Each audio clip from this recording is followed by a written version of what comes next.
सांगली महापालिका निवडणुकीत प्रभाग क्रमांक 19 मधून भाजपाकडून उमेदवारी न दिल्याची चर्चा जोर धरते. माजी नगरसेविका उषा पवार यांनी या निर्णयाचा निषेध करत स्वतःच्या रक्तानं पत्र लिहिले असून ते मुख्यमंत्री देवेंद्र फडणवीस, प्रदेशाध्यक्ष रवींद्र चव्हाण आणि पालकमंत्री चंद्रकांत पाटील यांना पाठवणार आहेत. उषा पवार बोलताना म्हणाल्या, प्रभागात माझ्या आघाडीवर असूनही माझा विचार झाला नाही. माझ्या कष्टांचे, अनुभवाचे आणि जनतेशी माझ्या संबंधांचे योग्य मूल्यमापन झाले नाही. पक्षातील अन्याय दूर व्हावा यासाठी मी हा कठोर निर्णय घेतलाय.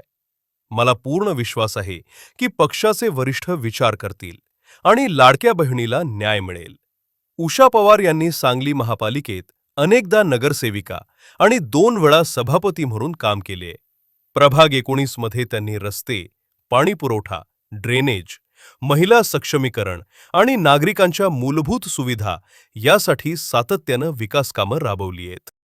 सध्या उषा पवार यांचे रक्तानं लिहिलेले पत्र सांगलीच्या सोशल मीडियावर जोरदार व्हायरल झाले असून स्थानिक कार्यकर्ते आणि नागरिक तातडीच्या निर्णयाची अपेक्षा व्यक्त करत आहेत. मी उषा अशोक पवार, वॉर्ड नंबर 19 मधून इच्छुक होते. मी गेले 10 वर्ष महिला मोर्चाची उपाध्यक्ष आहे आणि त्याचबरोबर मी 4 वेळा नगरसेविका होते, 2 वेळा सभापती होते.